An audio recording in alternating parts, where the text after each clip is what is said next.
अटल बिहारी वाजपेयी जी को धन्यवाद देता हूँ। अनुमति नहीं थी, उनके जो रिमेन्स हैं उसको हवाई जहाज से वापस गांव भेजा जाए। अटल बिहारी वाजपेयी हमारे प्रधानमंत्री जी ने बोला कि इनको वापस वहां भेजो, वो सम्मान जो गांव में मिलना चाहिए वो मिलना चाहिए।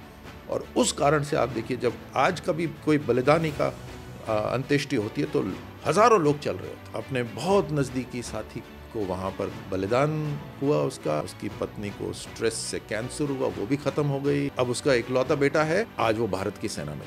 दुश्मन अगर एक योद्धा को गिराते हैं, हमारे 1000 योद्धा खड़े।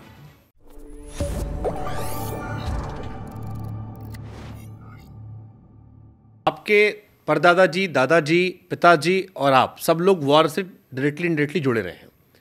वॉर के साइड इफेक्ट क्या होते हैं? क्योंकि जंग दिखने में, टीवी पर सुनने में बड़ी फैसिनेटिंग लगती है। आपने कहा कान के बगल से गोली निकल गई। बहुत गहरे जख्म होते हैं वॉर के। जब कोई अपनी शहादत दे देता है, जब कोई सैनिक बलिदान दे देता है, तो केवल वही नहीं जाता, पूरा परिवार चला जाता है। आपके कोई दोस्त गए? किसी ने शहादत? बिल्कुल, बहुत ऐसा जो करीबी रहा हो? बहुत नज़दीकी गए, और मैंने उनके पूरे परिवार को ख़त्म होते देखा है। वो जो स्ट्रेस आता है जब एक यंग उम्र में आपका पति चला जाए, आपका पिता चला जाए, तो जिस तरह का स्ट्रेस आता है, जिस तरह से जीवन समाप्त हो जाता है, उसके बारे में तो कोई नहीं सोचता। और उसको कैसे वो कवर कर पाए, सेना कोशिश करती है उनके साथ मिलाप रखने का, लेकिन वो कवर नहीं कर पाते। मैंने अपने बहुत नज़दीकी साथी को वहाँ पर बलिदान हुआ, उसकी पत्नी को स्ट्रेस से कैंसर हुआ, वो भी ख़त्म हो गई। अब उसका इकलौता बेटा है, जो उस समय 2 साल का था, आज वो भारत की सेना में जा रहा है। आप उसका माइंडसेट देखो, उस 2 साल के बच्चे की मानसिकता देखो।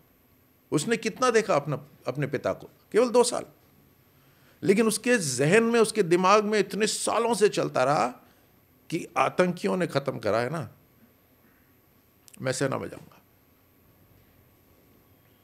और अपनी इंजीनियरिंग वगैरह सब करके आज वो सैनिक अधिकारी बना है। ये जो है ना, तो मैं इसीलिए हमेशा कहता हूं कि हमारे देश के दुश्मन अगर एक योद्धा को गिराते हैं, तो हमारे 1000 योद्धा खड़े होंगे। और इसके लिए मैं अटल बिहारी वाजपेयी जी को धन्यवाद देता हूं। फिर बोलोगे बीजेपी, क्यों देता हूं मैं उनको धन्यवाद? मैंने अपने हाथों से अपने जवानों की अंत्येष्टि कश्मीर में करी हुई है। उस समय अनुमति नहीं थी कि उनके जो रिमेन्स हैं उसको हवाई जहाज से वापस गांव भेजा जाए। लाखों रुपए का खर्च आता है, उस समय अनुमति नहीं थी। लेकिन कारगिल के समय अटल बिहारी वाजपेयी हमारे प्रधानमंत्री जी ने बोला कि इनको वापस वहाँ भेजो, वो सम्मान जो गांव में मिलना चाहिए वो मिलना चाहिए। और उस कारण से आप देखिए, जब आज कभी कोई बलिदानी का अंत्येष्टि होती है तो हजारों लोग चल रहे होते हैं सम्मान में। उनके मन में ये भाव होता है कि जाना तो है ही एक ना एक दिन, अगर जाना है तो ऐसे जाना है देश के। इस पूरे किस्से को तो मैं आपकी आंखें देख रहा हूँ, गमगीन हो गई हैं।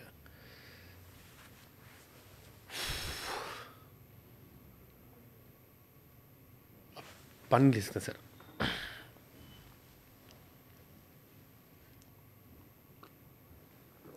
बोलो।